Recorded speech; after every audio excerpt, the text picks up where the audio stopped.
আমি এখন আছি কক্সবাজারের যে জানেন যে টেকনাফে খুনি ওসি প্রদীপের নির্যাতিত শিকার হয়েছিলেন যে সাংবাদিক ফরিদুল মোস্তফা। আজকে তার বাসায় আমি আসছি এবং এই সাংবাদিক ফরিদুল মোস্তফার 6টি সাজানো মামলা দীর্ঘদিন ধরে তিনি কিন্তু হয়রানির শিকার হচ্ছেন। মামলাগুলি শেষ হয়নি। তবে আজকে আমরা ঢাকা থেকে এসে তার বাড়িতে আসছি। আমার পাশেই ফরিদুল মোস্তফা আছেন। আমরা মোস্তফার কাছে জানতে চাই যে এই মামলাগুলো কেন হয়েছিল, কিভাবে হয়েছিল, আর এই মামলা কি অবস্থায় আছে।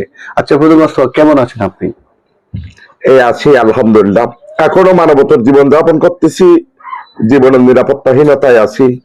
আপনার কাছে জানতে চাই, এই যে ওসি প্রদীপের যে মামলাগুলি আপনার বিরুদ্ধে দিয়েছিলেন, এই মামলাগুলো আসলে কি কি মামলাগুলি আপনার বিরুদ্ধে হয়েছিল একটু যদি আমাকে বলতেন। ওসি প্রদীপের সাথে তো আমার ব্যক্তিগত কোনো বিশেষ শত্রুতা নেই। পেশাগত কারণে 2009 সালে আমি টাকা না দিলে ক্রসফায়ার দেন টেকনাফের ওসি শিরোনামে ওসি প্রদীপ এবং উকিয়া টেকনাফের সাবেক এমপি বর্তমানে কারান্তরীণ আব্দুর রহমান বদি, সাবেক police super ABM Masud Hossain সহ তাদের একটা সিন্ডিকেটের এই অঞ্চলে টেকনাফ কক্সবাজার এই অঞ্চলে বিচার বহির্ভূত মানুষ হত্যা, মাদক নির্মূলের নামে তাদের নিজেদের মাদক ব্যবসা, নিরহ মা বোনদের সম্ভ্রমহানি, তারপরে ইয়ৌমুল আরফাতে তারা মানুষ মারছে, লাইলাতুল কদরে মানুষ মারছে, তারা বিপড়তে দেয় নাই, সেহেরি খাইতে দেয় নাই, কথিত বন্দুক যুদ্ধের নাম দিয়ে যাকে হত্যা করছে তাকে তার পরিবার এবং যে এলাকায় বন্দুক যুদ্ধের ঘটনা সংঘটিত দেখাইছে সে এলাকার কিছু অনেক সময় নিরহ লোকজনকে জড়িয়ে মামলা, এক একটা পরিবারের বিরুদ্ধে অস্ত্র মামলা, সাজানো মাদকের মামলা সহ একেবারে সভ্যতার ইতিহাসে নজিরবিহীন একটা বর্বরতা। কত সালে আপনার মামলাগুলো হয়েছিল এবং কিভাবে আপনি ঢাকাতে নিয়ে আসছিল যদি একটু বলতেন। ওই যে বছর যখন টাকা না দিলে ক্রসফায়ার দেন টেকনাফের ওসি শিরোনামে সংবাদ পরিবেশন করছিলাম, কক্সবাজার আইন শৃঙ্খলা অবনতি রিপোর্ট করেছিলাম, ওই 2019 সালে তারা আমাকে এই রিপোর্ট করার পরে একদিনে বাসায় থাকতে পারি নাই কক্সবাজারে। প্রতি রাতে একদিকে মাদক ব্যবসায়ী, একদিকে টেকনাফ থানা পুলিশ। রাতের অন্ধকারে আমার এই বাসার আগের বাসা, যে বাসাটা আমি বিক্রি করে ফেলছি কারাগার থেকে বের হওয়ার জন্য আর্থিক দণ্ডদশার কারণে, ওই বাড়িতে আসতো, মধ্যরাতে আসতো, সাথে আসতো, তারা আমাকে অপহরণ করে নিয়ে যেতে আসতো, আমার মা বোনদেরকে গালাগালি করতো, একদিকে মাদক ব্যবসায়ী আর একদিকে প্রদীপের লোকজন। তা আমি সাবেক পুলিশ সুপার, তৎকালীন পুলিশ সুপারকে তখন জিজ্ঞেস করতাম যে আমার অপরাধটা কি, তারা বলতো যে না আমার পুলিশ আসে নাই। ও ডিবি জিজ্ঞেস করতাম, তারাও বলতো, সদর থানাকে জিজ্ঞেস করতাম, তারাও বলতো আসে নাই। এখন যদি কেউ এসেও জেনেও একটা ঘটনা না জানার ভান করে থাকে, পরিস্থিতি খারাপ না, তখন আমি পালিয়ে গিয়েছিলাম পরিবার পরিজন নিয়ে। ঢাকায় গিয়ে মিরপুরে একটা বাসা নিয়েছিলাম, ভাড়া বাসা, আত্মগোপনে।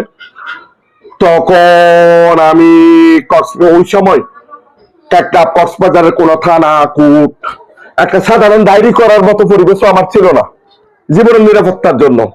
তো নাগরিকের জানমালের নিরাপত্তা দেওয়া তো রাষ্ট্রের দায়িত্ব। আমি ওই সময় ঢাকায় গিয়ে সচিবালয়ে গিয়ে তৎকালীন সাবেক স্বরাষ্ট্রমন্ত্রী আসাদুজ্জামান কামাল সাহেবের সাথে দেখা করি। ওসি প্রদীপের হয়রানির থেকে আমি এবং আমাদের পরিবারকে রক্ষা করবার জন্য আবেদন করি, লিখিতভাবে আবেদন করি। সাবেক প্রধানমন্ত্রী শেখ হাসিনা, সাবেক স্বরাষ্ট্রমন্ত্রী, তৎকালীন পুলিশের আইজিপি, যার রিসিপ্ট কপি আমার এখনো আছে, কেউ হেল্প করে নেই। তখন তারা ওই কক্সবাজার পুলিশের সাথে কথা বলছিল আমার বিষয়টা মিটমাট করে দিতে। তো এই প্রান্ত থেকে কি বলছে না বলছে আমি তো জানি না। এখানে একটু যোগ করতে চাই মোস্তফা, এই যে আপনাকে টেকনাফ থানায় নিয়ে আসলো, হ্যাঁ, এখানে কিভাবে আপনাকে নির্যাতনটা করেছিল ওসি প্রদীপ ঘোষ, এটা যদি বলতেন একটু। ঢাকা থেকে রাতের অন্ধকারে তুলে এনে পুরো রাস্তা সারা রাত চেষ্টা করছে তারা, পথে পথে আমাকে মেরে ফেলে, হত্যা করে, গুলি করে হত্যা করে লাশ গুম করে ফেলবে। আল্লাহর কি হুকুম জানি না, পারে নাই, আইনা টেকনাফ থানায় ঢুকানোর পর তারপর আমাকে ওসি রুমে, এই বর্তমান টেকনাফ মডেল থানার ওসি রুমে তৎকালীন ওসি প্রদীপ আমাকে বিধ্বস্ত করে, ভিডিও ধারণ করে। তারপরে আমাকে সনাতনী সম্প্রদায়ের ভাই বোনরা মারা গেলে যেমন এভাবে ভেঙে ফেলে, ঠিক এভাবে ভেঙে এখান দিয়ে লাঠি ঢুকিয়ে দিয়ে, আমার চোখে ধারালো ফিন ঢুকিয়ে দিয়ে, মরিচের গুঁড়া দিয়ে চোখ নষ্ট করে ফেলতে চেষ্টা করে।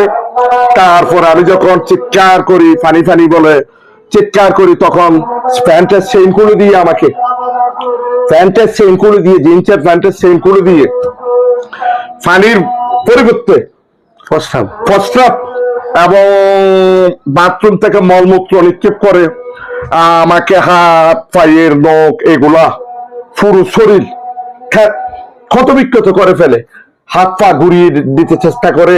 তারপর আবার টেকনাফ থেকে রাতের অন্ধকারে কক্সবাজারের দিকে এনে মেজর সিনহা হত্যাকাণ্ডকে যেখানে কসফায়ার দেওয়া হয়েছিল ওই এলাকায় শাপলাপুর বাহারছড়াই ওই রাস্তায় মেরিন ড্রাইভে